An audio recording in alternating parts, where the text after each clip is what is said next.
Gwalior high court ने विजयपुर विधानसभा seat से कांग्रेस विधायक मुकेश मल्होत्रा का चुनाव रद्द कर दिया है। ग्वालियर बेंच के जस्टिस जीएस आलूवालिया ने यह फैसला बीजेपी नेता और पूर्व मंत्री रामनिवास रावत की याचिका पर सुनाया। रावत अब विजयपुर विधानसभा सीट से नए एमएलए होंगे। रामनिवास रावत ने अपनी याचिका में यह आरोप लगाया था कि मुकेश मल्होत्रा ने 2024 के उपचुनाव नॉमिनेशन में अपने खिलाफ दर्ज क्रिमिनल केसेस की पूरी जानकारी नहीं दी। मुकेश ने सिर्फ 2 क्रिमिनल रिकॉर्ड बताए थे, जबकि 4 केस छिपाए थे। याचिका में रावत ने मल्होत्रा के खिलाफ दर्ज सभी 6 क्रिमिनल केस की जानकारी दी थी। कोर्ट ने फैसला सुनाया कि रामनिवास रावत उपचुनाव में दूसरे नंबर पर आए थे, इसलिए मुकेश मल्होत्रा का चुनाव रद्द, साथ ही रावत को विजयपुर का एमएलए घोषित किया जाता है।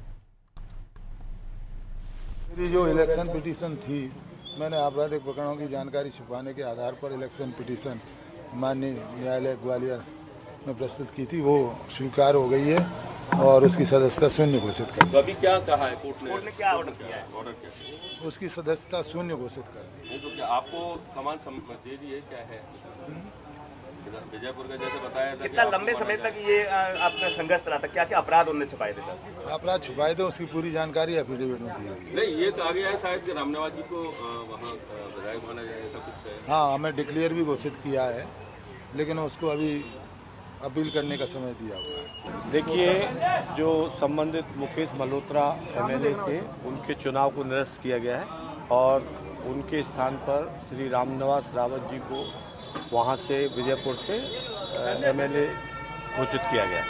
एमएलए घोषित कर दिया गया है या अभी केवल डिसीजन दिया? नहीं, घोषित कर दिया है, और क्योंकि वो दूसरे नंबर पर थे, इसलिए उनका चुनाव निरस्त करते ही रामनिवास जी को एमएलए घोषित कर दिया। किस प्रक्रिया के तहत अब चुनाव आयोग को भेजा जाएगा ये निर्णय, या किस? ये एक प्रक्रिया है संविधान के तहत, और उसमें सेक्शन 8A है और बाकी जो आर्टिकल हैं संविधान के 191, उनके तहत एक प्रक्रिया के तहत उनको सीट को निरंक घोषित किया जाता है। याचिका ये भारतीय जनता पार्टी के प्रत्याशी श्री रामनिवास रावत जी के द्वारा लगाई गई थी।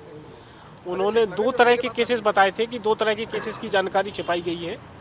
एक तो वो केसेस जिनका निपटारा हो चुका था, इनमें 2 केसेस में मुकेश मल्होत्रा जी को सजा हुई थी और 2 केसेस थे जिनमें वो ट्रायल कोर्ट से बरी हो गए थे।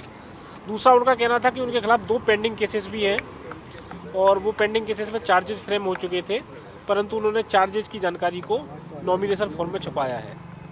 तो माननीय न्यायालय ने जो आज आदेश किया है, उसमें चूंकि चार्जेस की जानकारी को छुपाए वाले जो 2 केसेस हैं, उसको कोर्ट ने करेक्ट प्रैक्टिस मानते हुए इलेक्शन सेटिस्फाइड